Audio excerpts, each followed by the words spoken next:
Good morning, students. Yesterday we studied about the biotic factor interaction between plants and animals growing in a community. Today we study about the interaction between plants growing in a community. Various plants in a community react with one another in several ways for water, essential soil minerals, and organic compounds, and light and air.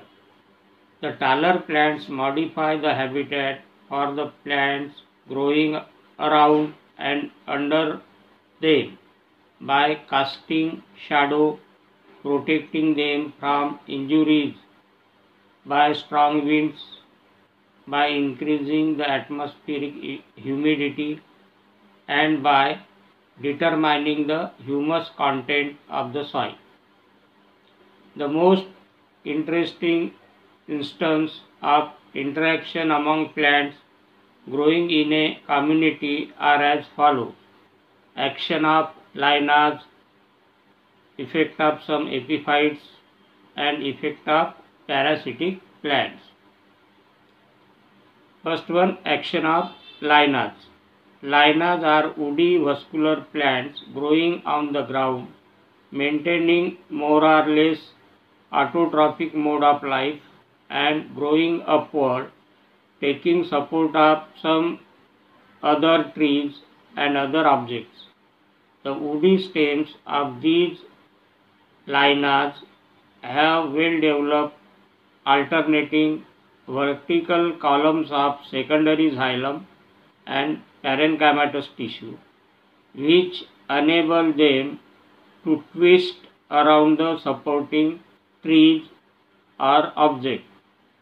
In tropical evergreen forest, lianas grow at the top of the trees and form the top layer of the forest canopy. This habit enables these lianas to get sufficient light. The lianas affect other plants also because they cast their shadow and check the light from reaching to the plants of lower region. Then second, effect of some epiphytes.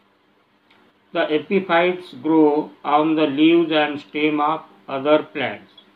They are autotrophic and are dependent on other plants only for support. Epiphytes differ from parasites in not taking food from the host and also differ from lianas in not having any permanent connection with the soil. The examples of epiphytes may be found in the families of Orchidaceae, Asclepiadaceae, Cactaceae, and Bromeliaceae. Epiphytes are found in humid climates. The two main problems for these plants are maximum absorption of water from the atmosphere and from the bark surface of the supporting plant, and maximum economy in the water consumption. These plants develop two types of roots, namely the aerial and clinging roots. The aerial roots are thick and have specialized thin-walled, porous, absorptive tissue, the velamen, on their surface. These roots absorb rainwater and moisture from the atmosphere. The clinging root fix the epiphytes on the surface of supporting plants. Because the epiphytes are autotrophic, they do not affect the supporting plants to any considerable extent. Last, that is effect of parasitic plants.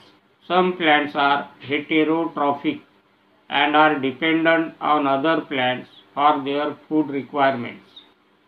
They are called parasites. These are of the following two types: ectoparasite, that is external to the host plant, and endoparasite, internal in the tissue of host plant. The ectoparasites are more destructive than the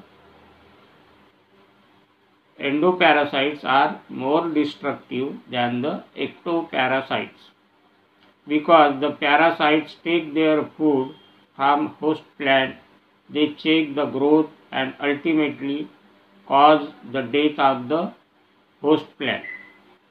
Cuscuta, Loranthus, Orobanche, Rafflesia, and sandalwood tree, that is Santalum album, are important parasitic angiosperms which may grow either on roots or on stems and sometimes even on the leaves of the higher plants. The parasites may be either obligate or facultative. Cuscuta is an obligate stem parasite on Acacia, Ziziphus, and a number of other angiospermic plants.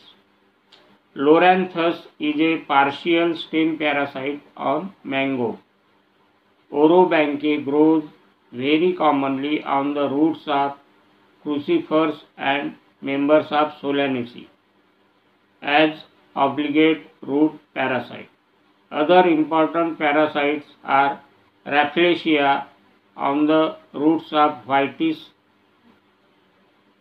Viscum album on coniferous trees, Striga, one of the smallest angiospermic parasites, grow on the grasses.